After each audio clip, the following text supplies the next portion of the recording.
सा पिर भावै सबदे रहै दूरे। वाहिगुरु जी का खालसा वाहिगुरु जी की फतेह। परम सम्मान योग सत्कार योग गुरु की साजी और नवाजी हुई गुरु का खास रूप गुरु खालसा साध संगत। साध संगत सचखंड है आए झरोख है खोलै बारी। वड्डिया भागा वाले हो दीन दुनिया दे मालक वालिए कोल आलम नूरे सरवरे कायनात। दसां पातशाहियां दी आत्मक जागदी जोत जहरा जहूर हाजरा हजूर सर्ब कला भरपूर सतगुरु श्री गुरु ग्रंथ साहिब जी महाराज जी दी पावन पवित्र हजूरी अंदर हाजरियां भर के अमृत वेले तो जुड़ के वैराग त्याग अनुराग दी महान मूरत जगत गुरु धन धन श्री गुरु तेग बहादुर साहब जी महाराज।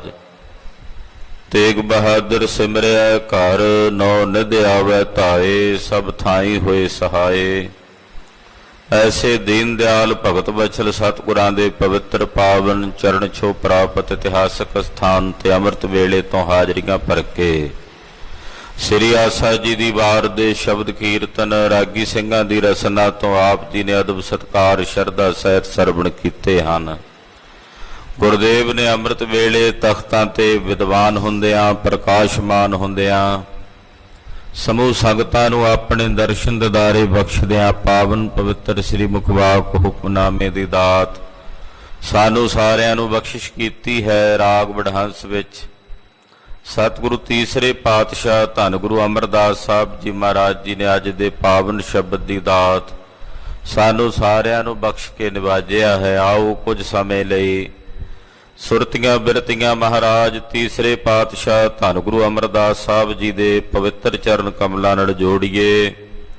हाजरियां लवाउंदियां होयां रसना नूं पवित्र करदिआं आखो जी सतनाम श्री वाहिगुरु साहिब जी। सतनाम श्री वाहिगुरु साहिब जी। वडहंस महला तीजा छंत एक ओंकार सतगुर प्रसाद। राग वडहंस है महला तीजा तीसरे पातशाह धन गुरु अमरदास साहब जी का उचारण किया होया पावन पवित्र श्री मुखवाक शब्द है छंत। छंद का नाम है मंगलाचरण करते ने अकाल पुरख वाहिगुरु एक अदुती है जिस वर्गा कोई दूजा नहीं। एक एक कहंदियां द्वैत का नाश हो जाता है। धन गुरु नानक साहब जी के घर का सिद्धांत अद्वैत का सिद्धांत है। इत्थे द्वैत की बात नहीं केवल अद्वैत की गल हुंदी है। तो एक कहंदिआं द्वैत का नाश हुंदा है जो अदुती है जिस वर्गा कोई दूजा नहीं। ओ अंकार जो सारियां विच व्यापक है और सर्व दा प्रकाशक है। पैदा भी करदा है पालदा भी है और संघारदा भी है। जो ये सारे संसार का बीज है जिस बीज तो ये सृष्टि पैदा हुई है ओ अंकार बीज है इस सारी सृष्टि का। ओ अंकार सतगुर प्रसाद सतगुरां दी किरपा द्वारा तिस पार ब्रह्म परमेश्वर दे स्वरूप की प्राप्ति हुंदी है। ये मंगलाचरण करके पातशाह जी शब्द की आरंभता करते हैं। आपने पिर कै रंग रत्ते मुइये शोभावंते नारे। मुइये जीव रूपी इस्त्री नूं संबोधन हो के पातशाह कह रहे ने। मुइये का अर्थ महापुरुषां ने प्यारी भी कीता है। मुइये का अर्थ इस तरह भी कीता है कि जिहड़ी जीव रूपी इस्त्री अपने जीव भाव तो मर गई है जिन्हें अपने अंदरों जीव भाव नूं मार दिता उन्होंने भी मुइये शब्द नाल संबोधन करते हैं।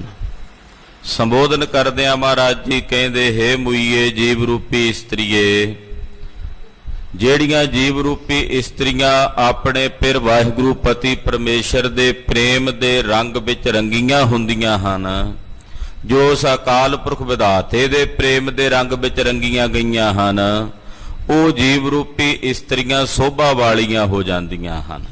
ਸੋਭਾਵੰਤੀ ਨਾਰੇ, ਜਿਨ੍ਹਾਂ ਦੇ ਅੰਦਰ ਪਰਮੇਸ਼ਰ ਦਾ ਪ੍ਰੇਮ ਹੈ, ਉਹ ਲੋਕ ਪਰਲੋਕ ਦੋਹਾਂ ਜਹਾਨਾਂ ਵਿੱਚ ਸ਼ੋਭਨੀਕ ਹੁੰਦੀਆਂ ਹਨ। ਇਹ ਸੰਸਾਰ ਵਿੱਚ ਵੀ ਸ਼ੋਭਦੀਆਂ ਨੇ ਤੇ ਨਿਰੰਕਾਰ ਵਾਹਿਗੁਰੂ ਪਰਮੇਸ਼ਰ ਦੇ ਮਹਿਲ ਵਿੱਚ ਗਈਆਂ ਵੀ ਸ਼ੋਭਦੀਆਂ ਹਨ, ਜਿਨ੍ਹਾਂ ਦੇ ਅੰਦਰ ਅਕਾਲ ਪੁਰਖ ਵਾਹਿਗੁਰੂ ਪਰਮੇਸ਼ਰ ਦਾ ਪ੍ਰੇਮ ਹੈ। ਖਾਲਸਾ ਜੀ, ਪਰਮੇਸ਼ਰ ਦਾ ਪ੍ਰੇਮ ਹੀ ਪਰਮੇਸ਼ਰ ਦਾ ਸਵਰੂਪ ਹੈ। ਜਿਨ੍ਹਾਂ ਨੇ ਪ੍ਰੇਮ ਕੀਤਾ, ਉਹਨਾਂ ਨੇ ਪਾਰ ਬ੍ਰਹਮ ਪਰਮੇਸ਼ਰ ਦੇ ਸਵਰੂਪ ਵਿੱਚ ਆਪਣੇ ਆਪ ਨੂੰ ਅਭੇਦ ਕੀਤਾ ਹੈ। ਸਤਿਗੁਰੂ ਸੱਚੇ ਪਾਤਸ਼ਾਹ ਜੀ ਮਹਾਰਾਜ ਜੀ ਪ੍ਰੇਮ ਵੇਖਦੇ ਹਨ, ਨਾ ਵੇਖਦੇ ਨੇ ਕਿ ਤੇਰੇ ਕੋਲ ਗੁਣ ਕਿਹੜਾ ਹੈ, ਨਾ ਇਹ ਵੇਖਦੇ ਨੇ ਤੇਰੀ ਕੁੱਲ ਕਿਹੜੀ ਹੈ, ਨਾ ਇਹ ਵੇਖਦੇ ਨੇ ਕਿ ਤੇਰਾ ਪਰਿਵਾਰ ਕਿਹੜਾ ਹੈ, ਨਾ ਇਹ ਵੇਖਦੇ ਨੇ ਤੂੰ ਕਿਹੜੇ ਸਵਰੂਪ ਦਾ ਧਾਰਨੀ ਹੈ, ਕੁਝ ਹੈ ਕਿ ਸੁੰਦਰ ਹੈ, ਗੋਰਾ ਹੈ ਕਿ ਕਾਲਾ ਹੈ। ਅਕਾਲ ਪੁਰਖ ਵਾਹਿਗੁਰੂ ਪਰਮੇਸ਼ਰ ਕੇਵਲ ਹਿਰਦੇ ਦਾ ਪ੍ਰੇਮ ਵੇਖਦੇ ਹਨ। ਤੋ ਸਤਿਗੁਰੂ ਸੱਚੇ ਪਾਤਸ਼ਾਹ ਜੀ ਮਹਾਰਾਜ ਜੀ ਦੇ ਘਰ ਦੀ ਜਿਹੜੀ ਨਿਰਾਲੀ ਖੇਡ ਹੈ, ਉਹ ਪ੍ਰੇਮਮਈ ਖੇਡ ਹੈ। ਜਿਨ੍ਹਾਂ ਅੰਦਰ ਨੇਹੋ ਹੈ, ਆਪਣੇ ਮਾਲਕ ਦਾ ਪ੍ਰੇਮ ਹੈ, ਉਹ ਵਾਹਿਗੁਰੂ ਪਰਮੇਸ਼ਰ ਦੇ ਸਵਰੂਪ ਵਿੱਚ ਅਭੇਦ ਹੋ ਕੇ ਉਹਦੀ ਅਭੇਦਤਾ ਦਾ ਰੰਗ ਮਾਣਦੇ ਹਨ। ਜਿਹੜੇ ਅਕਾਲ ਪੁਰਖ ਪਰਮੇਸ਼ਰ ਦੇ ਪ੍ਰੇਮ ਤੋਂ ਵਿਹੂਣੇ ਨੇ, ਉਹਨਾਂ ਬਾਬਤ ਪਾਤਸ਼ਾਹ ਦੇ ਬਚਨ ਨੇ, ਅਤ ਸੁੰਦਰ ਕੁਲੀਨ ਚਤਰ ਮੁਖ ਗਿਆਨੀ ਧਨਵੰਤ, ਮਿਰਤਕ ਕਹੀਐ ਨਾਨਕਾ ਜਿਹ ਪ੍ਰੀਤ ਨਹੀਂ ਭਗਵੰਤ। ਅਤ ਦਾ ਸੋਹਣਾ ਹੋਵੇ, ਸੁੰਦਰ ਹੋਵੇ, ਚੰਗੀ ਕੁੱਲ ਹੋਵੇ, ਚੰਗੀ ਕੁੱਲ ਦੇ ਵਿੱਚ ਜੰਮਿਆ ਹੋਵੇ, ਚੰਗੇ ਪਰਿਵਾਰ 'ਚ ਜੰਮਿਆ ਹੋਵੇ, ਔਰ ਬੜਾ ਚਤਰ ਸਿਆਣਾ ਹੋਵੇ, ਮੁਖ ਦਾ ਗਿਆਨੀ ਵੀ ਹੋਵੇ, ਬੜੀਆਂ ਗਿਆਨ ਦੀਆਂ ਗੱਲਾਂ ਕਹਿ ਲੈਂਦਾ ਹੋਵੇ, ਕਰ ਲੈਂਦਾ ਹੋਵੇ, ਧਨਵਾਨ ਵੀ ਹੋਵੇ, ਸ਼ਾਹੂਕਾਰ ਵੀ ਹੋਵੇ। ਜੇ ਇਹਦੇ ਅੰਦਰ ਵਾਹਿਗੁਰੂ ਪਰਮੇਸ਼ਰ ਦੀ ਪ੍ਰੀਤ ਨਹੀਂ, ਤਾਂ ਮੇਰੇ ਪਾਤਸ਼ਾਹ ਕਹਿੰਦੇ ਜਿਉਂਦਿਆਂ ਹੀ ਮੁਰਦਿਆਂ ਦੇ ਤੁੱਲ ਹੈ, ਮੁਰਦਿਆਂ ਦੇ ਮਨਿੰਦ ਹੈ। ਮਿਰਤਕ ਕਹੀਐ ਨਾਨਕਾ ਜਿਹ ਪ੍ਰੀਤ ਨਹੀਂ ਭਗਵੰਤ। ਜੇ ਉਸ ਪਾਰ ਬ੍ਰਹਮ ਪਰਮੇਸ਼ਰ ਦੀ ਪ੍ਰੀਤ ਨਹੀਂ, ਤਾਂ ਅਕਾਲ ਪੁਰਖ ਦੀ ਪ੍ਰੀਤ ਤੋਂ ਬਿਨਾਂ ਇਹ ਜਿਉਂਦਿਆਂ ਹੀ ਮੁਰਦਿਆਂ ਦੇ ਮਨਿੰਦ ਹੈ। ਇਹਨੂੰ ਮਿਰਤਕ ਹੀ ਕਿਹਾ ਜਾ ਸਕਦਾ, ਜਿਉਂਦਾ ਜਾਗਦਾ ਬੰਦਾ ਨਹੀਂ। ਜੀਵਤ ਮਨੁੱਖ ਦੀ ਨਿਸ਼ਾਨੀ ਉਹਦੇ ਅੰਦਰ ਪ੍ਰੇਮ ਹੈ। ਜਿਹਦੇ ਅੰਦਰ ਪ੍ਰੇਮ ਨਹੀਂ, ਉਹ ਸਰੀਰ ਵਿੱਚ ਭਾਵੇਂ ਸਵਾਸ ਚੱਲ ਰਹੇ ਨੇ, ਉਹ ਫਿਰ ਵੀ ਮੁਰਦਿਆਂ ਦੇ ਮਨਿੰਦ ਕਿਹਾ ਜਾਂਦਾ ਹੈ। ਇਸ ਕਰਕੇ ਪਾਤਸ਼ਾਹ ਕਹਿੰਦੇ, ਭਾਈ ਜਿਹੜੀਆਂ ਜੀਵ ਰੂਪੀ ਇਸਤਰੀਆਂ ਆਪਣੇ ਵਾਹਿਗੁਰੂ ਪਰਮੇਸ਼ਰ ਦੇ ਪਤੀ ਪਰਮੇਸ਼ਰ ਦੇ ਪ੍ਰੇਮ ਰੰਗ ਵਿੱਚ ਰੰਗੀਆਂ ਗਈਆਂ, ਉਹ ਸੋਭਾ ਵਾਲੀਆਂ ਨਾਰਾਂ ਇਸਤਰੀਆਂ ਹੋ ਗਈਆਂ।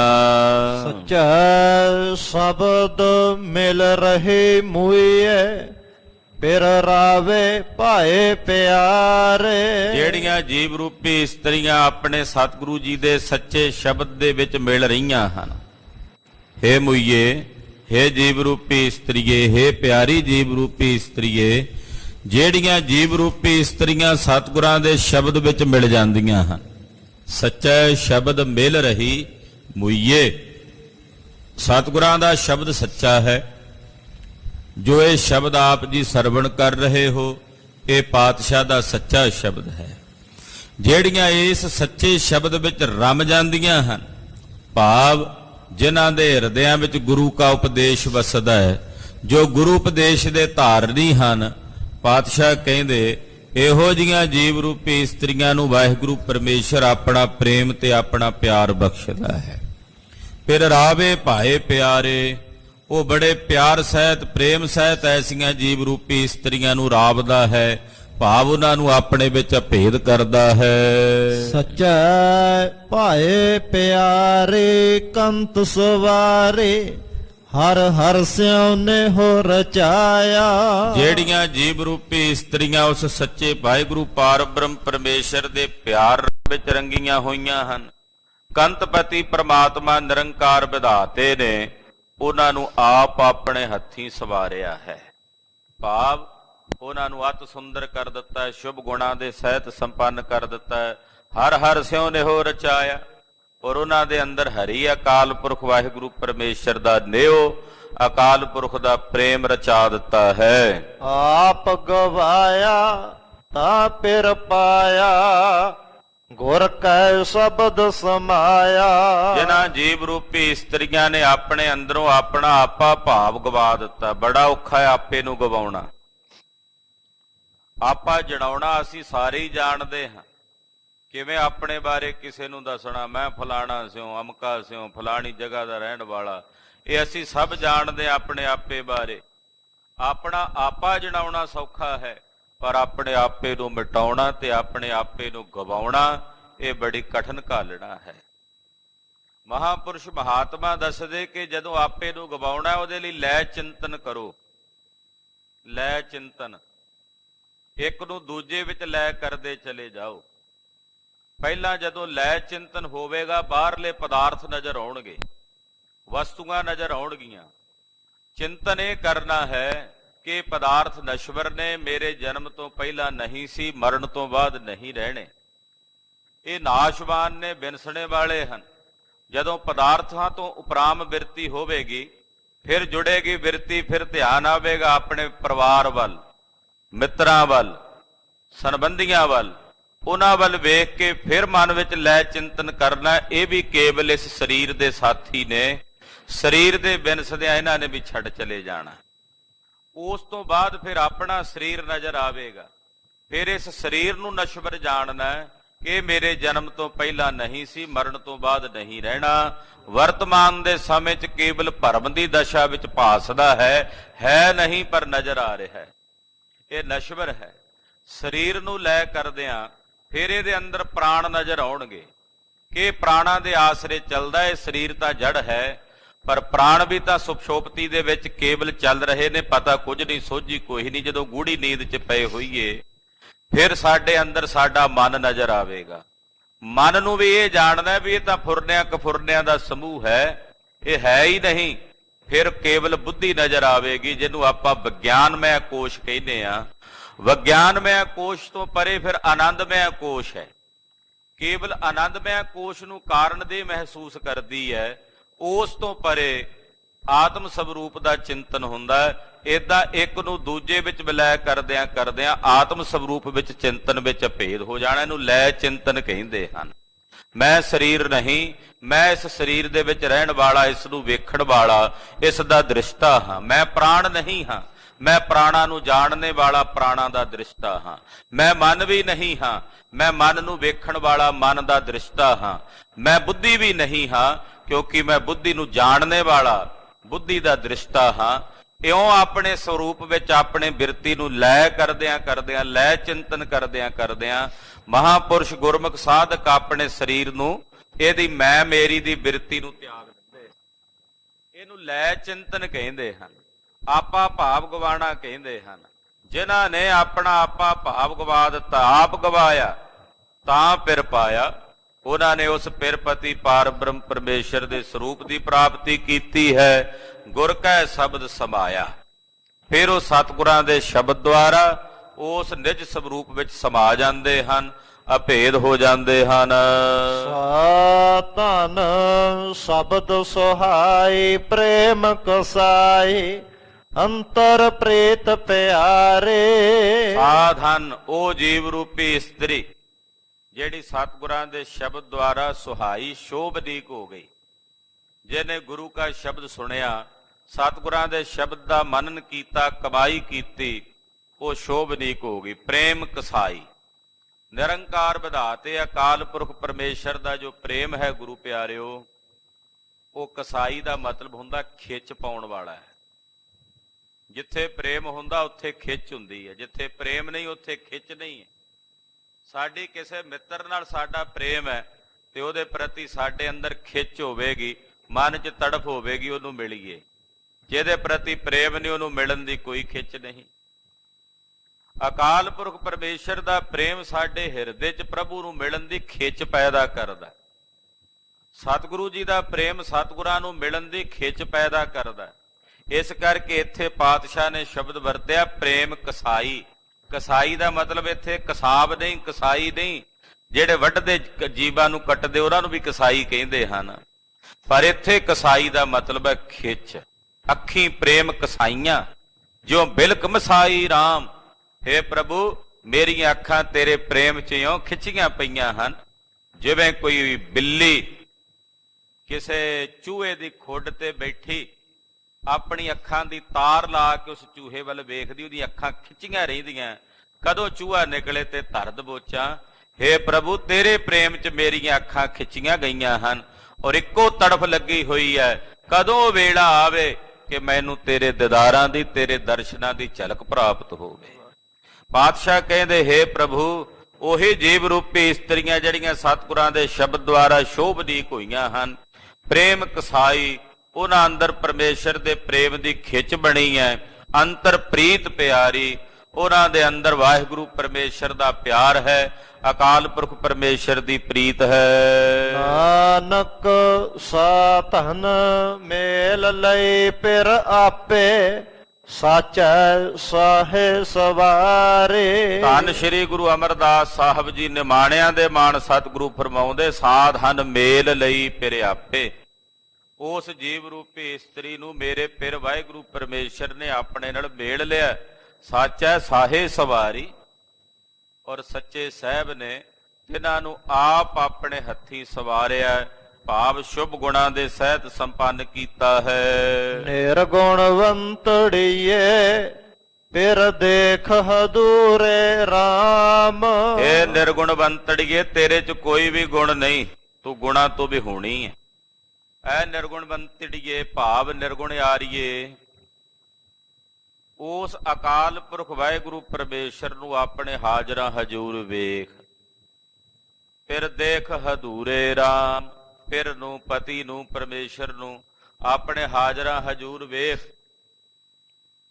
ਇਹ ਨਾ ਜਾਣ ਕਿ ਉਹ ਫਿਰ ਦੂਰ ਹੈ, ਉਸ ਫਿਰ ਨਿਰੰਕਾਰ ਵਿਧਾਤੇ ਨੂੰ ਆਪਣੇ ਨੇੜੇ ਮਹਿਸੂਸ ਕਰ। ਜਾਣ ਉਹ ਰਹਿੰਦਾ ਵੀ ਤੇਰੇ ਆਸ-ਪਾਸ ਹੈ।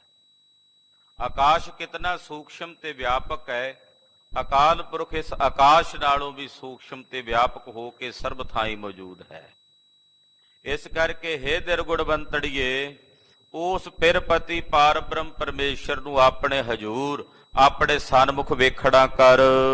ਗੁਰਮੁਖ ਜਿਨੇ ਰਾਵਿਆ ਮੂਏ, ਫਿਰ ਰਵ ਰਹਿਆ ਭਰਪੂਰੇ ਰਾਮ। ਜਿਨ੍ਹਾਂ ਗੁਰਮੁਖਾਂ ਨੇ ਉਸ ਪਿਰਪਤੀ ਪਰਮੇਸ਼ਰ ਨੂੰ ਗੁਰੂ ਮੁਖ ਦੁਆਰਾ ਉਪਦੇਸ਼ ਪ੍ਰਾਪਤ ਕਰਕੇ ਰਾਵਿਆ ਹੈ, ਹੇ ਮੁਈਏ ਜੀਵ ਰੂਪੀ ਇਸਤਰੀਏ, ਉਹਨਾਂ ਨੇ ਜਾਣ ਲਿਆ ਹੈ ਕਿ ਉਹ ਪਿਰ ਵਾਹਿਗੁਰੂ ਪਰਮੇਸ਼ਰ ਸਰਬ ਥਾਵਾਂ ਤੇ ਭਰਪੂਰ ਹੈ। ਫਿਰ ਰਵ ਰਹਿਆ ਭਰਪੂਰੇ ਰਾਮ, ਉਹ ਅਕਾਲ ਪੁਰਖ ਵਾਹਿਗੁਰੂ ਵਿਧਾਤਾ ਸਰਬ ਜੀਵਾਂ ਦੇ ਵਿੱਚ ਭਰਪੂਰ ਹੈ, ਪਰਿਪੂਰਨ ਹੈ।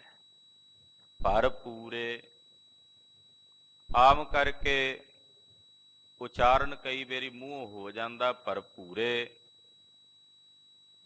ਜਿਹੜਾ ਪੱਪਾ ਅੱਖਰ ਅੱਗੇ ਲੱਗਾ ਹੋਇਆ ਉਹਨੂੰ ਵੀ ਕਈ ਵਾਰੀ ਅਸੀਂ ਭੱਬਾ ਹੀ ਉਚਾਰ ਜਾਂਦੇ ਹਾਂ। ਭਰਪੂਰੇ ਆਪਾਂ ਏਦਾਂ ਭਰਪੂਰੇ, ਪਰ ਪੱਪਾ ਅੱਖਰ ਲੱਗਾ ਇਹਦਾ ਮਤਲਬ ਹੈ ਭਰਪੂਰੇ। ਪੱਪਾ ਉਚਾਰਨ ਕਰਦੇ ਆ, ਮਹਾਂਪੁਰਸ਼ ਇਸ ਤਰ੍ਹਾਂ ਦੱਸਦੇ ਸੰਪਰਦਾਵਾਂ, ਤਦੇ ਸੰਥਿਆ ਕਹਿੰਦੇ ਜ਼ਰੂਰੀ ਹੈ ਗੁਰਬਾਣੀ ਦੀ। ਸ੍ਰੀ ਗੁਰੂ ਗ੍ਰੰਥ ਸਾਹਿਬ ਜੀ ਦੀ ਨਿਤਨੇਮ ਦੀ ਸੰਥਿਆ ਸਾਨੂੰ ਕਰਨੀ ਚਾਹੀਏ। ਪਾਤਸ਼ਾਹ ਕਹਿੰਦੇ ਸੰਤ ਸਾਜਨ ਭਏ ਸਰਸੇ। ਉੱਥੇ ਜਦੋਂ ਨਿਤਨੇਮ ਕਰਦੇ ਹਾਂ ਤੇ ਉੱਥੇ ਆਨੰਦ ਸਾਹਿਬ ਦੇ ਵਿੱਚ ਵੀ ਅਸੀਂ ਭਰਪੂਰੇ ਹੀ ਬੋਲ ਜਾਂਦੇ ਹਾਂ। ਆਮ ਕਰਕੇ ਸਾਡੇ ਸਾਰਿਆਂ ਦਾ ਹੀ ਇਹ ਸੁਭਾਅ ਬਣ ਜਾਂਦਾ, ਪਤਾ ਹੀ ਨਹੀਂ ਲੱਗਦਾ ਕਈ ਵਾਰੀ ਉਚਾਰਨ ਕਰਦਿਆਂ ਹੋਇਆਂ। ਤੋ ਭਰਪੂਰੇ ਪੱਪਾ ਅੱਖਰ ਲੱਗਾ ਹੋਇਆ, ਜਿਹੜਾ ਨਾਲ ਸਪਸ਼ਟ ਕਰਕੇ ਵੱਖਰਾ ਕਰਕੇ ਪਾਠ ਭਰਪੂਰੇ, ਜਿਹੜਾ ਸਾਰਿਆਂ ਵਿੱਚ ਭਰਿਆ ਹੋਇਆ ਹੈ, ਸਾਰਿਆਂ ਵਿੱਚ ਪਰਿਪੂਰਨ ਹੈ। ਇਹ ਉਦੋਂ ਪਤਾ ਲੱਗਦਾ ਹੈ ਜਦੋਂ ਸਤਿਗੁਰੂ ਜੀ ਆਪਣਾ ਉਪਦੇਸ਼ ਦੇ ਕੇ ਗੁਰਸਿੱਖ ਨੂੰ ਸਮਝਾਉਂਦੇ ਹਨ। ਫਿਰ ਰਵ ਰਹਿਆ ਭਰਪੂਰੇ, ਵੇਖ ਹਜੂਰੇ, ਜੁਗ ਜੁਗ ਏਕੋ ਜਾਤਾ। ਉਹ ਫਿਰ ਸੰਸਾਰ ਦੇ ਸਮਸਤ ਜੀਵਾਂ ਵਿੱਚ ਰਵ ਰਿਹਾ ਹੈ, ਭਰਪੂਰ ਹੈ ਸਾਰਿਆਂ ਵਿੱਚ। ਹੇ ਭਾਈ ਉਹਨੂੰ ਆਪਣੇ ਹਾਜ਼ਰਾ ਹਜੂਰ ਵੇਖਣਾ ਕਰ। ਵੇਖ ਹਜੂਰੇ, ਉਹ ਤੇਰੇ ਸਨਮੁਖ ਤੇਰੇ ਨਾਲ ਵਸਦਾ ਹੈ। ਜੁਗਾਂ ਜੁਗਾਂ ਵਿੱਚ ਇੱਕੋ ਨੂੰ ਜਾਤਾ ਕਹੀਏ ਜਾਣਿਆ ਹੈ। ਧਨ ਬਾਲੇ ਭੋਲੇ ਪਿਰ ਸਹਿਜ ਰਾਵੈ ਮਿਲਿਆ ਕਰਮ ਵਿਧਾਤਾ। ਇਹ ਧਨ ਜੀਵ ਰੂਪੀ ਇਸਤਰੀ ਬਾਲੀ ਪਿਆਣੀ ਹੈ, ਭੋਲੀ ਹੈ। ਜਿਹੜੀ ਜੀਵ ਰੂਪੀ ਇਸਤਰੀ ਉਸ ਪਿਰ ਪਤੀ ਵਾਹਿਗੁਰੂ ਪਰਮੇਸ਼ਰ ਨੂੰ ਸਹਿਜੇ ਰਾਮ ਦੀ ਹੈ, ਉਹ ਜਾਣਦੀਆਂ ਹਨ ਮਿਲਿਆ ਕਰਮ ਵਿਧਾਤਾ, ਕਿ ਕਰਮਾਂ ਦਾ ਫਲ ਵਰਦਾਤਾ ਵਾਹਿਗੁਰੂ ਪਰਮੇਸ਼ਰ ਉਹਨਾਂ ਨੂੰ ਮਿਲਦਾ ਹੈ। ਜੇਨ ਹਰ ਰਸ ਚਾਖਿਆ ਸ਼ਬਦ ਸੁਭਾਖਿਆ ਹਰ ਸਰ ਰਹੇ ਭਰਪੂਰੇ। ਜਿਨ੍ਹਾਂ ਨੇ ਹਰੀ ਪਰਮੇਸ਼ਰ ਦੇ ਨਾਮ ਦਾ ਰਸ ਚਖਿਆ ਹੈ ਔਰ ਆਪਣੀ ਰਸਨਾ ਤੋਂ ਸਤਿਗੁਰਾਂ ਦਾ ਸ਼ਬਦ ਉਚਾਰਿਆ ਹੈ, ਉਹਨਾਂ ਨੇ ਜਾਣਿਆ ਕਿ ਹਰੀ ਅਕਾਲ ਪੁਰਖ ਪਰਮੇਸ਼ਰ ਅੰਮ੍ਰਿਤ ਰਸ ਦਾ ਭਰਿਆ ਹੋਇਆ ਕੁੰਟ ਹੈ, ਹਰ ਸਰ ਰਹੀ ਭਰਪੂਰੇ। ਉਹ ਜਾਣ ਲੈਂਦੀਆਂ ਹਨ ਕਿ ਹਰੀ ਅੰਮ੍ਰਿਤ ਨਾਮ ਦੇ ਰਸ ਦੇ ਨਾਲ ਭਰਿਆ ਹੋਇਆ ਪਰਿਪੂਰਨ ਖਜ਼ਾਨਾ ਹੈ। ਨਾਨਕ ਕਾਮਣ ਸਾ ਪਿਰ ਭਾਵੈ ਸ਼ਬਦੇ ਰਹਿ ਹਦੂਰੇ। ਧੰਨ ਗੁਰੂ ਅਮਰਦਾਸ ਸਾਹਿਬ ਜੀ ਫਰਮਾਉਂਦੇ, ਜਿਹੜੀਆਂ ਕਾਮਣਾ ਜਗਿਆਸੂ ਜੀਵ ਰੂਪੀ ਇਸਤਰੀਆਂ ਆਪਣੇ ਉਸ ਪਿਰ ਪਰਮੇਸ਼ਰ ਨੂੰ ਭਾ ਜਾਂਦੀਆਂ ਹਨ, ਉਹ ਸਤਿਗੁਰਾਂ ਦੇ ਸ਼ਬਦ ਦੁਆਰਾ ਪਰਮੇਸ਼ਰ ਦੇ ਹਮੇਸ਼ਾ ਹੀ ਸਨਮੁਖ ਰਹਿੰਦੀਆਂ ਹਨ। ਉਹ ਅਕਾਲ ਪੁਰਖ ਪਰਮੇਸ਼ਰ ਨੂੰ ਸਦਾ ਹੀ ਆਪਣੇ ਹਾਜ਼ਰ ਹਜੂਰ ਵੇਖਦੀਆਂ ਪੇਖਦੀਆਂ ਹਨ।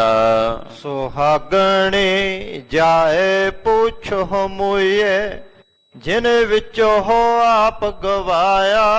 ਇਹ ਭਾਈ, ਜਿਹੜੀਆਂ ਸੁਹਾਗਣਾ ਜੀਵ ਰੂਪੀ ਇਸਤਰੀਆਂ ਹਨ, ਉਹਨਾਂ ਨੂੰ ਜਾ ਕੇ ਪੁੱਛੋ, ਜਿਨ੍ਹਾਂ ਜੀਵ ਰੂਪੀ ਇਸਤਰੀਆਂ ਨੇ ਆਪਣੇ ਵਿੱਚੋਂ ਆਪਾ ਭਾਵ ਖਾ ਦਿੱਤਾ ਰੱਬ ਦੇ ਪਿਆਰਿਆਂ ਗੁਰਮੁਖਾਂ ਸਾਧੂਆਂ ਨੇ। ਹੇ ਭਾਈ, ਉਹਨਾਂ ਦੇ ਕੋਲ ਜਾ ਕੇ ਉਹਨਾਂ ਨੂੰ ਪੁੱਛੋ, ਸਾਧੂਆਂ ਨੂੰ ਜਾ ਕੇ ਪੁੱਛੋ, ਰੱਬ ਦੇ ਪਿਆਰਿਆਂ ਨੂੰ, ਗੁਰਮੁਖਾਂ ਨੂੰ, ਗੁਰਸਿੱਖਾਂ ਨੂੰ ਜਾ ਕੇ ਪੁੱਛੋ। ਫਿਰ ਕਾ ਹੁਕਮ ਨਾ ਪਾਇਓ ਮੂਈਏ ਜਿਨ ਵਿੱਚ ਹੋ ਆਪ ਨਾ ਗਵਾਇਆ। ਉਹ ਦੱਸਦੇ ਨੇ ਅੱਗੋਂ, ਉਹ ਦੱਸਦੇ ਐ ਕਿ ਜਿਨ੍ਹਾਂ ਨੇ ਆਪਣੇ ਵਿੱਚੋਂ ਆਪਣਾ ਆਪਾ ਭਾਵ ਨਹੀਂ ਗਵਾਇਆ, ਉਸ ਪਿਰ ਪਤੀ ਪ੍ਰਮਾਤਮਾ ਦੇ ਹੁਕਮ ਨੂੰ ਪ੍ਰਾਪਤ ਨਹੀਂ ਕਰਦੇ। ਉਹਨਾਂ ਨੂੰ ਅਕਾਲ ਪੁਰਖ ਦਾ ਹੁਕਮ ਪ੍ਰਾਪਤ ਨਹੀਂ ਹੁੰਦਾ, ਜਿਨ੍ਹਾਂ ਨੇ ਆਪਣੇ ਵਿੱਚੋਂ ਆਪਣਾ ਆਪਾ ਭਾਵ ਨਹੀਂ ਗਵਾਇਆ। ਉਹਨਾਂ ਨੂੰ ਅਕਾਲ ਪੁਰਖ ਪਰਮੇਸ਼ਰ ਦੇ ਹੁਕਮ ਦੀ ਪ੍ਰਾਪਤੀ ਨਹੀਂ ਹੁੰਦੀ। ਜਿਨੇ ਆਪ ਗਵਾਇਆ ਤਿਨੇ ਪਿਰ ਪਾਇਆ ਰੰਗ ਸਿਉ ਰਲਿਆ ਮਾਣ। ਜਿਨ੍ਹਾਂ ਨੇ ਆਪਣੇ ਅੰਦਰੋਂ ਆਪਣੇ ਆਪੇ ਭਾਵ ਨੂੰ ਗਵਾ ਦਿੱਤਾ ਹੈ, ਤਿਨਾਂ ਨੇ ਉਸ ਪਿਰ ਪਤੀ ਪਰਮੇਸ਼ਰ ਦੇ ਸਵਰੂਪ ਦੀ ਪ੍ਰਾਪਤੀ ਕੀਤੀ ਹੈ। ਉਹ ਅਕਾਲ ਪੁਰਖ ਪਰਮੇਸ਼ਰ ਦੇ ਪ੍ਰੇਮ ਦੇ ਰੰਗ ਵਿੱਚ ਰੰਗੇ ਹੋਏ ਰਲੀਆਂ ਮਾਣਿਆਂ ਦਾ ਮਤਲਬ ਹੁੰਦਾ ਪਰਮੇਸ਼ਰ 'ਚ ਅਭੇਦਤਾ ਦਾ ਆਨੰਦ ਮਾਣਦੇ ਹਨ। ਉਹ ਅਕਾਲ ਪੁਰਖ ਪਰਮੇਸ਼ਰ ਵਿੱਚ ਅਭੇਦ ਹੋਣ ਦਾ ਰੰਗ ਮਾਣਦੇ ਹਨ। ਸਦਾ ਰੰਗ ਰਾਤੇ ਸਹਜੇ ਮਾਤੇ ਅਨ ਦਿਨ ਨਾਮ ਵਖਾਣ। ਜਿਹੜੀਆਂ ਜੀਵ ਰੂਪੀ ਇਸਤਰੀਆਂ ਸਦਾ ਉਸ ਪਰਮੇਸ਼ਰ ਦੇ ਪ੍ਰੇਮ ਰੰਗ ਵਿੱਚ ਰਤੀਆਂ ਜਾਂਦੀਆਂ ਹਨ, ਸਹਜੇ ਮਾਤੀ, ਉਹ ਸਹਿਜੇ ਹੀ ਮਸਤ ਰਹਿੰਦੀਆਂ ਹਨ। ਅਨ ਦਿਨ ਨਾਮ ਵਖਾਣਾ, ਪਰਮੇਸ਼ਰ ਦੀ ਮਸਤੀ ਦੇ ਰੰਗ ਵਿੱਚ ਰੰਗੇ ਹੋਏ ਉਹ ਰਾਤ ਦਿਨ ਅੱਠੇ ਪਹਿਰ ਆਪਣੀ ਰਸਨਾ ਤੋਂ ਪਾਰ ਬ੍ਰਹਮ ਪਰਮੇਸ਼ਰ ਦੇ ਅੰਮ੍ਰਿਤ ਨਾਮ ਨੂੰ ਵਖਾਣਦੇ ਹਨ, ਜਪਦੇ ਰਹਿੰਦੇ ਨੇ ਮਸਤੀ ਵਿੱਚ ਸਤਿਨਾਮ ਵਾਹਿਗੁਰੂ, ਸਤਿਨਾਮ ਵਾਹਿਗੁਰੂ, ਸਤਿਨਾਮ ਵਾਹਿਗੁਰੂ, ਸਤਿਨਾਮ ਵਾਹਿਗੁਰੂ, ਸਤਿਨਾਮ ਵਾਹਿਗੁਰੂ, ਸਤਿਨਾਮ ਵਾਹਿਗੁਰੂ, ਸਤਿਨਾਮ ਵਾਹਿਗੁਰੂ। ਸਤਨਾਮ ਵਾਹਿਗੁਰੂ। ਜਿਹੜੀਆਂ ਜੀਵ ਰੂਪੀ ਇਸਤਰੀਆਂ ਆਪਣੇ ਹਰੀ ਵਾਹਿਗੁਰੂ ਪਰਮੇਸ਼ਰ ਦੇ ਪ੍ਰੇਮ ਰੰਗ ਵਿੱਚ ਰਤੀਆਂ ਹੋਈਆਂ, ਸਹਿਜੇ ਹੀ ਮਸਤੀ ਦੇ ਰੰਗ ਵਿੱਚ ਰੰਗੀਆਂ, ਰਾਤ ਦਿਨ ਹਰੀ ਅਕਾਲ ਪੁਰਖ ਵਾਹਿਗੁਰੂ ਪਰਮੇਸ਼ਰ ਦੇ ਅੰਮ੍ਰਿਤ ਨਾਮ ਨੂੰ ਵਖਾਣਦੀਆਂ ਹਨ। ਕਾਮਣ ਵੜ ਭਾਗੇ ਅੰਤਰ ਲਿਵ ਲਾਗੇ, ਹਰ ਕਾ ਪ੍ਰੇਮ ਸੁਭਾਇਆ। ਕਾਮਣ ਦਾ ਅਰਥ ਹੁੰਦਾ ਜਗਿਆਸੂ ਜੀਵ ਰੂਪੀ ਇਸਤਰੀ, ਜਿਹਦੇ ਅੰਦਰ ਜਗਿਆਸਾ ਹੈ ਪਰਮੇਸ਼ਰ ਨੂੰ ਮਿਲਣ ਦੀ। ਜਗਿਆਸੂ ਜੀਵ ਰੂਪੀ ਇਸਤਰੀ ਉਹ ਵੱਡਿਆਂ ਭਾਗਾਂ ਵਾਲੀਆਂ ਜੀਵ ਰੂਪੀ ਜਗਿਆਸੂ ਇਸਤਰੀਆਂ ਹਨ, ਅੰਤਰ ਲਿਵ ਲਾਗੀ, ਜਿਨ੍ਹਾਂ ਅੰਦਰ ਪਰਮੇਸ਼ਰ ਦੀ ਲਿਵ ਲੱਗੀ ਹੈ, ਔਰ ਹਰੀ ਅਕਾਲ ਪੁਰਖ ਪਰਮੇਸ਼ਰ ਦੇ ਪ੍ਰੇਮ ਨਾਲ ਸੁਭਾਇਆ, ਉਹ ਸ਼ੋਭਨੀਕ ਹੋ ਗਈਆਂ ਹਨ। ਨਾਨਕ ਕਾਮਣ ਸਹਜੇ ਰਾਤੇ, ਜੈਨ ਸੱਚ ਸ਼ੇਗਾਰ ਬਣਾਇਆ। ਧੰਨ ਸ੍ਰੀ ਗੁਰੂ ਅਮਰਦਾਸ ਸਾਹਿਬ ਜੀ ਫਰਮਾਉਂਦੇ ਕਿ ਉਹ ਜੀਵ ਰੂਪੀ ਇਸਤਰੀਆਂ ਸਹਿਜੇ ਰੰਗ ਵਿੱਚ ਰੰਗੀਆਂ ਹੋਈਆਂ ਉਸ ਅਕਾਲ ਪੁਰਖ ਦੇ ਪ੍ਰੇਮ 'ਚ ਭਿੱਜ ਜਾਂਦੀਆਂ ਹਨ, ਜਿਨ੍ਹਾਂ ਨੇ ਸੱਚਾ ਸ਼ਿੰਗਾਰ ਬਣਾਇਆ। ਸੱਚਾ ਸ਼ਿੰਗਾਰ ਕਿਹੜਾ ਹੈ? ਗੁਰਸਿੱਖ ਦਾ ਸੱਚਾ ਸ਼ਿੰਗਾਰ ਹੈ ਅੰਮ੍ਰਿਤ ਵੇਲੇ ਉੱਠਣਾ। ਗੁਰਸਿੱਖ ਦਾ ਸੱਚਾ ਸ਼ਿੰਗਾਰ ਹੈ ਅੰਮ੍ਰਿਤ ਵੇਲੇ ਉੱਠ ਕੇ ਇਸ਼ਨਾਨ ਕਰਕੇ ਨਿਤਨੇਮ ਕਰਨਾ। ਗੁਰੂ ਕੇ ਸਿੱਖ ਦਾ ਸੱਚਾ ਸ਼ਿੰਗਾਰ ਹੈ ਨਿਤਨੇਮ ਕਰਨ ਤੋਂ ਉਪਰੰਤ ਸਤਿਗੁਰੂ ਸ੍ਰੀ ਗੁਰੂ ਗ੍ਰੰਥ ਸਾਹਿਬ ਜੀ ਦੇ ਆ ਕੇ ਦਰਸ਼ਨ ਕਰਨੇ। ਗੁਰਸਿੱਖ ਦਾ ਸੱਚਾ ਸ਼ਿੰਗਾਰ ਹੈ ਗੁਰਦੇਵ ਦੇ ਦਰਸ਼ਨ ਕਰਕੇ ਗੁਰੂ ਕੀ ਪਾਕ ਪਵਿੱਤਰ ਹਜ਼ੂਰੀ 'ਚ ਬੈਠ ਕੇ ਸਤਿਗੁਰਾਂ ਦੀ ਰੱਬੀ ਬਾਣੀ ਦਾ ਕੀਰਤਨ ਸੁਣਨਾ, ਕਥਾ ਸੁਣਨੀ। ਇਹ ਗੁਰਸਿੱਖ ਦਾ ਸੱਚਾ ਸ਼ਿੰਗਾਰ ਹੈ। ਇਹ ਸੱਚਾ ਸ਼ਿੰਗਾਰ ਜਿਨ੍ਹਾਂ ਗੁਰਸਿੱਖਾਂ ਨੇ ਜੀਵ ਰੂਪੀ ਇਸਤਰੀਆਂ ਨੇ ਧਾਰਨ ਕੀਤਾ ਹੈ, ਮਹਾਰਾਜ ਜੀ ਕਹਿੰਦੇ ਉਹ ਜੀਵ ਰੂਪੀ ਇਸਤਰੀਆਂ ਸਹਿਜੇ ਹੀ ਉਸ ਵਾਹਿਗੁਰੂ ਪਰਮੇਸ਼ਰ ਦੇ ਪ੍ਰੇਮ ਦੇ ਰੰਗ ਵਿੱਚ ਰੰਗੀਆਂ ਗਈਆਂ ਹਨ। ਆਉ ਮੈਂ ਮਾਰ ਮੁਏ ਤੂੰ ਚੱਲ ਗੁਰ ਕੈ ਭਾਏ। ਏ ਮੁਈਏ ਪਿਆਰੀਏ ਜੀਵ ਰੂਪੀ ਇਸਤਰੀਏ, ਹਉਮੈ ਨੂੰ ਮਾਰ, ਆਪਣੇ ਹਿਰਦੇ ਚੋਂ ਹਉਮੈ ਨੂੰ ਮਾਰ ਕੇ ਨਿਵਾਰ। ਇਹ ਹੰਗਤਾ ਦੀ ਬਿਰਤੀ ਨੂੰ ਛੱਡ ਔਰ ਹਉਮੈ ਨੂੰ ਮਾਰ ਕੇ ਚੱਲ ਗੁਰ ਕਹਿ ਭਾਏ, ਗੁਰੂ ਦੇ ਭਾਣੇ 'ਚ, ਗੁਰੂ ਦੀ ਰਜ਼ਾ 'ਚ ਚੱਲ। ਇੱਕ ਕਿਸ਼ਤੀ ਹੁੰਦੀ ਹੈ ਜਿਹਨੂੰ ਆਪਣੇ ਹੱਥੀਂ ਚੱਪੂ ਮਾਰਨੇ ਪੈਂਦੇ। ਇੱਕ ਵੱਡੇ ਵੱਡੇ ਬੇੜੇ ਹੁੰਦੇ, ਜਹਾਜ਼ ਹੁੰਦੇ, ਜਿਨ੍ਹਾਂ ਨੂੰ ਚੱਪੂ ਨਹੀਂ ਮਾਰਨੇ ਪੈਂਦੇ। ਉਹਨਾਂ ਦੇ ਉੱਤੇ ਇੱਕ ਖੁੱਲਾ ਸ਼ਮਿਆਨਾ ਬਾਹਰ ਲੱਗਾ ਹੁੰਦਾ, ਹਵਾ ਦੇ ਮੁਤਾਬਕ ਉਹਦਾ ਰੁਖ ਘੁਮਾ ਦਿੱਤਾ ਜਾਂਦਾ ਹੈ। ਜਦੋਂ ਹਵਾ ਚੱਲਦੀ ਹੈ ਤੇ ਹਵਾ ਦੇ ਵਹਿਣ ਨਾਲ ਉਹ ਬੇੜੇ ਨਦੀਆਂ ਤੇ ਸਮੁੰਦਰਾਂ ਤੇ ਪਾਰ ਹੋ ਕੇ ਨਿਕਲ ਜਾਂਦੇ। ਇਹ ਸੰਸਾਰ ਸਮੁੰਦਰ ਹੈ, ਸਾਡੀ ਜ਼ਿੰਦਗੀ ਵੀ ਕਿਸੇ ਸਮੁੰਦਰ ਤੋਂ ਘੱਟ ਨਹੀਂ। ਜੇ ਆਪ ਚਿੰਤਾ ਦੇ ਵਹਿਣ 'ਚ ਵਹਾਂਗੇ, ਆਪਣੇ ਹੱਥੀਂ ਚੱਪੂ ਮਾਰ ਕੇ ਤਰਨੇ ਚਾਹਾਂਗੇ ਤੇ ਇਸ ਸਮੁੰਦਰ ਨੂੰ ਤਰਨਾ ਬੜਾ ਔਖਾ, ਹੰਬ ਜਾਵਾਂਗੇ, ਕਿੰਨੇ ਕੁ ਚੱਪੂ ਮਾਰਾਂਗੇ। ਤੇ ਜੇ ਪਰਮੇਸ਼ਰ ਦੀ ਰਜ਼ਾ ਤੇ ਭਾਣੇ ਦੇ ਸ਼ਮਿਆਨੇ ਖੋਲ ਦਈਏ ਤੇ ਉਹਦੀ ਰਜ਼ਾ ਦੇ ਭਾਣੇ ਦੇ ਜਹਾਜ਼ ਤੇ ਸਵਾਰ ਹੋ ਜਾਈਏ ਤਾਂ ਇਹ ਜ਼ਿੰਦਗੀ ਸੁਖੱਲੀ ਹੋ ਕੇ ਸੰਸਾਰ ਦੇ ਵਿੱਚ ਬਤੀਤ ਹੁੰਦੀ ਹੈ। ਇਸ ਕਰਕੇ ਗੁਰੂ ਕੇ ਸਿੱਖ ਪਰਮੇਸ਼ਰ ਦੀ ਰਜ਼ਾ ਤੇ ਭਾਣੇ ਵਿੱਚ ਰਹਿੰਦੇ। ਉਹ ਕਹਿੰਦੇ ਅਕਾਲ ਪੁਰਖ ਦਾ ਭਾਣਾ ਪਰਮੇਸ਼ਰ ਦਾ ਹੁਕਮ ਹੈ, ਉਹਦੀ ਰਜ਼ਾ 'ਚ ਰਾਜੀ ਰਹਿਣਾ ਇਹ ਗੁਰਸਿੱਖਾਂ ਦਾ ਸੁਭਾਅ ਹੈ। ਗਰੀਬ ਨਵਾਜ ਪਾਤਸ਼ਾਹ ਕਹਿੰਦੇ, ਹੇ ਜੀਵ ਰੂਪੀ ਇਸਤਰੀਏ, ਤੂੰ ਆਪਣੇ ਹਿਰਦੇ 'ਚੋਂ ਹਉਮੈ ਨੂੰ ਮਾਰ ਕੇ ਗੁਰੂ ਦੇ ਭਾਣੇ 'ਚ ਚੱਲ, ਗੁਰੂ ਦੀ ਰਜ਼ਾ ਵਿੱਚ ਚੱਲ। ਤੂੰ ਚੱਲ ਗੁਰ ਕੈ ਭਾਏ, ਗੁਰੂ ਦੇ ਭਾਣੇ ਵਿੱਚ, ਗੁਰੂ ਦੀ ਰਜ਼ਾ ਵਿੱਚ ਚੱਲ। ਹਰ ਵਾਰ ਰਵ ਹੈ ਸਦਾ ਮੁਈਏ, ਨਿਜ ਘਰ ਵਾਸਾ ਪਾਏ। ਜਿਨ੍ਹਾਂ ਜੀਵ ਰੂਪੀ ਇਸਤਰੀਆਂ ਨੇ ਉਸ ਹਰੀ ਵਾਰ ਪਰਮੇਸ਼ਰ ਨੂੰ ਰਾਵਿਆ ਹੈ, ਇਹ ਜੀਵ ਰੂਪੀ ਇਸਤਰੀਏ, ਉਹਨਾਂ ਨੇ ਆਪਣੇ ਨਿਜ ਘਰ ਵਿੱਚ ਵਾਸਾ ਪਾ ਲਿਆ। ਨਿਜ ਘਰ, ਸਾਨੂੰ ਆਪਣੇ ਨਿਜ ਘਰ ਦੀ ਸੋਝੀ ਨਹੀਂ। ਕੋਈ ਪੁੱਛੇ ਤੁਹਾਡਾ ਘਰ ਕਿੱਥੇ? ਫਲਾਣੇ ਮਹੱਲੇ 'ਚ, ਫਲਾਣੀ ਗਲੀ 'ਚ, ਫਲਾਣਾ ਨੰਬਰ ਮਕਾਨ ਹੈ, ਫਲਾਣਾ ਲੈਂਡਮਾਰਕ ਹੈ ਨੇੜੇ, ਫਲਾਣਾ ਗੁਆਂਢੀ ਹੈ ਸਾਡਾ। ਪਰ ਜਿਹੜਾ ਅਸਲ ਵਿੱਚ ਸਾਡਾ ਨਿਜ ਘਰ ਹੈ ਉਹਦਾ ਟਿਕਾਣਾ ਸਾਨੂੰ ਨਹੀਂ ਪਤਾ, ਨਹੀਂ ਪਤਾ ਉਹਦਾ ਐਡਰੈਸ। ਪਾਤਸ਼ਾਹ ਕਹਿੰਦੇ ਜਿਹੜੇ ਉਸ ਪਰਮੇਸ਼ਰ ਨੂੰ ਰਾਵਦੇ ਹਨ ਉਹ ਆਪਣੇ ਨਿਜ ਘਰ ਦੇ ਵਿੱਚ ਆਪਣੇ ਨਿਜ ਸਰੂਪ ਵਿੱਚ ਆ ਕੇ ਵਸ ਜਾਂਦੇ ਹਨ। ਨਿਜ ਘਰ ਵਾਸਾ ਪਾਏ ਸ਼ਬਦ ਵਜਾਏ ਸਦਾ ਸੁਹਾਗਣ ਨਾਰੇ। ਜਿਹੜੀਆਂ ਜੀਵ ਰੂਪੀ ਇਸਤਰੀਆਂ ਸਤਿਗੁਰਾਂ ਦੇ ਸ਼ਬਦ ਵਿੱਚ ਸ਼ੋਭਨੀਕ ਹੋ ਜਾਂਦੀਆਂ ਹਨ ਉਹ ਆਪਣੇ ਨਿਜ ਘਰ ਵਿੱਚ ਵਸ ਜਾਂਦੀਆਂ, ਤੇ ਜਿਹੜੇ ਜੀਵ ਆਪਣੇ ਨਿਜ ਘਰ 'ਚ ਵਸ ਜਾਂਦੇ ਨੇ ਉੱਥੇ ਫਿਰ ਸਤਿਗੁਰਾਂ ਦੇ ਸ਼ਬਦ ਦਾ ਨਾਦ ਗੂੰਜਦਾ। ਸ਼ਬਦ ਵਜਾਏ, ਗੁਰੂ ਕਾ ਸ਼ਬਦ ਉੱਥੇ ਨਿਰੰਤਰ ਇੱਕ ਰਸ ਵੱਜਦਾ ਹੈ। ਫੇਰ ਰਲਿਆਲਾ ਜੋਬਨ ਬਾਲਾ ਅਨ ਦਿਨ ਕੰਤ ਸਵਾਰੇ। ਰਲਿਆਲਾ ਫਿਰ ਦਾ ਮਤਲਬ ਹੁੰਦਾ ਰੱਬ ਪਰਮੇਸ਼ਰ। ਰਲਿਆਲਾ ਦਾ ਮਤਲਬ ਹੁੰਦਾ ਜਿਹੜਾ ਬੜਾ ਹੀ ਆਨੰਦ ਸਰੂਪ ਹੈ। ਪਰਮੇਸ਼ਰ ਆਨੰਦਮਈ ਹੈ। ਰਲਿਆਲਾ ਰੰਗ ਰਲੀਆਂ ਮਾਣ, ਰਲੀਆਂ ਦਾ ਮਤਲਬ ਆਨੰਦ, ਰਲਿਆਲਾ ਦਾ ਮਤਲਬ ਆਨੰਦ ਸਰੂਪ। ਪਰਮੇਸ਼ਰ ਆਨੰਦ ਸਰੂਪ ਹੈ।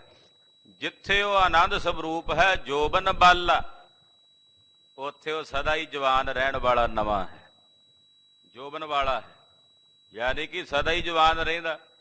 ਨਾ ਉਹ ਬੁੱਢਾ ਹੈ ਨਾ ਉਹ ਬਾਲਾ ਹੈ, ਉਹ ਸਦਾ ਹੀ ਭਰ ਜਵਾਨੀ ਦੀ ਅਵਸਥਾ 'ਚ ਰਹਿਣ ਵਾਲਾ ਜੋਬਨ ਬਾਲਾ ਹੈ।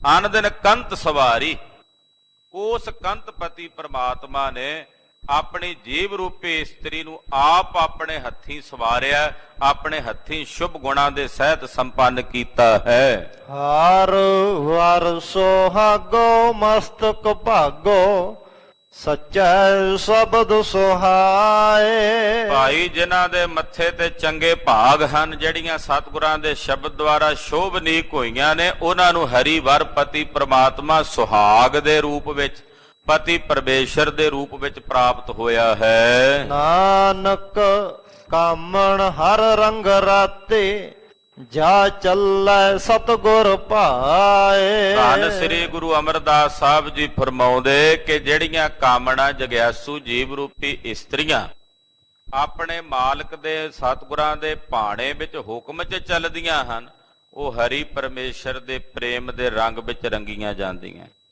ਜਿਹੜੀਆਂ ਸਤਿਗੁਰਾਂ ਦੇ ਭਾਣੇ 'ਚ ਚੱਲਦੀਆਂ, ਜਿਹੜੇ ਗੁਰਸਿੱਖ ਗੁਰਮੁਖ ਗੁਰੂ ਦੇ ਭਾਣੇ 'ਚ ਚੱਲਦੇ ਹਨ, ਉਹਨਾਂ ਦੇ ਹਿਰਦਿਆਂ ਵਿੱਚ ਨਿਰੰਕਾਰ ਅਕਾਲ ਪੁਰਖ ਪਰਮੇਸ਼ਰ ਦਾ ਰੰਗ ਬਣ ਆਉਂਦਾ ਹੈ। ਉਹਨਾਂ ਦੇ ਹਿਰਦੇ ਵਾਹਿਗੁਰੂ ਦੇ ਪ੍ਰੇਮ ਰੰਗ ਵਿੱਚ ਰੰਗੇ ਜਾਂਦੇ ਹਨ।